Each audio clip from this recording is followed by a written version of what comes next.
Hai, kembali lagi di Kabar Ajaib bersama saya Yazid Muammar. Senang sekali dapat kembali membawakan kabar terkini seputar ekonomi dan pasar modal dalam sepekan terakhir kepada Anda.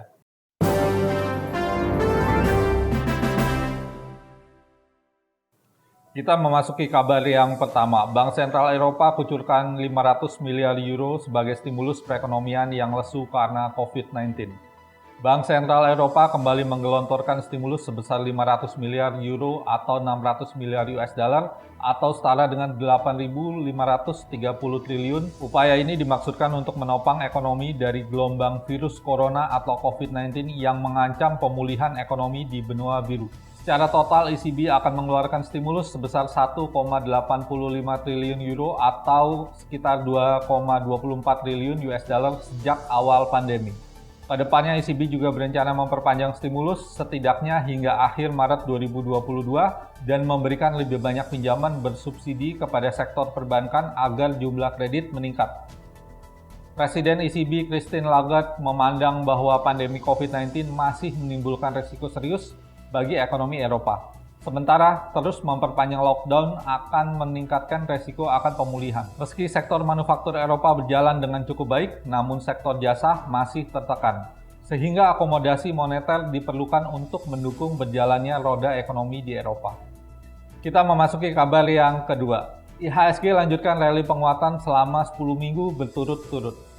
Indeks harga saham gabungan pada periode 7 hingga 11 Desember 2020 mengalami penguatan sebesar 2,2% dan ditutup pada level 5.810. Dengan ini, maka IHSG kembali melanjutkan tren positif mingguannya yang ke-10 secara beruntun.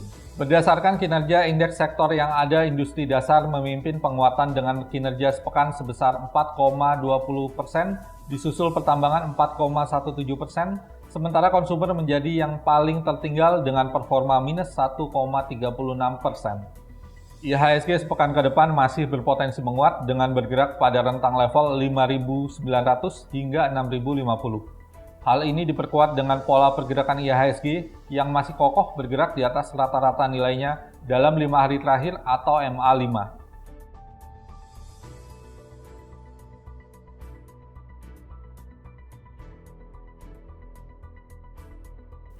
Kita memasuki kabar yang ketiga. Harga tembaga di tingkat global kembali bullish, pertanda ekonomi mulai pulih. Harga tembaga sedang berada dalam tren menguat, menandakan bahwa ekonomi global mulai kembali pulih. Kenaikan harga tembaga tersebut disokong oleh permintaan yang besar dari Cina. Harga tembaga untuk kontrak pengiriman 3 bulan di London Metal Exchange atau LME pada 8 Desember 2020 mengalami koreksi tipis hanya sebesar 0,14%. Namun harga tembaga pada Jumat 4 Desember 2020 sempat menyentuh rekor tertinggi di level 7.760 US dollar per metric ton. Analis Central Capital Futures Wahyu Tribowo Laksono mengatakan penguatan harga tembaga menjadi indikator pemulihan ekonomi di tingkat global. Sebaliknya, pelemahan harga tembaga bisa menjadi indikasi akan pelemahan ekonomi global. Harga tembaga dikenal sebagai refleksi kekuatan ekonomi global dengan permintaan dari Cina yang membawa pengaruh paling besar. Saat ini Cina mengkonsumsi hampir setengah dari pasokan tembaga global seiring ekonomi negeri panda yang membaik dan permintaan akan tembaga pun menjadi meningkat. Kita memasuki kabar keempat sekaligus kabar yang terakhir. Pungutan ekspor sawit turun, harga CPO diperkirakan bisa naik. Tarif baru pungutan biodiesel disambut positif para pelaku usaha karena dianggap dapat memperbaiki harga CPO. Pemerintah telah mengubah PMK nomor 57 tahun 2020 menjadi PMK nomor 191 tahun 2020 tentang perubahan peraturan Menteri Keuangan nomor 57 PMK 05 2020 tentang tarif Badan Layanan Umum Badan Pengelola Dana Perkebunan Kelapa Sawit. Besaran maksimum tarif baru pungutan ekspor sawit ditetapkan sebesar 255 US dollar per ton.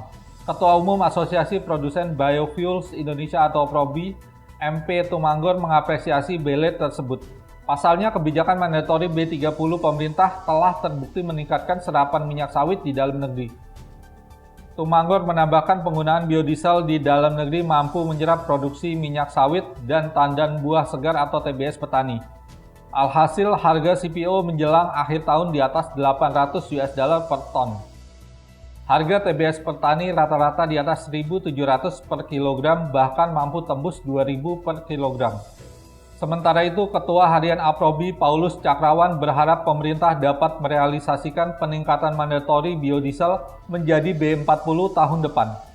Tujuannya mengurangi beban pemerintah karena biodiesel dapat menekan impor bahan bakar minyak, penghematan devisa, dan memperkuat ketahanan energi.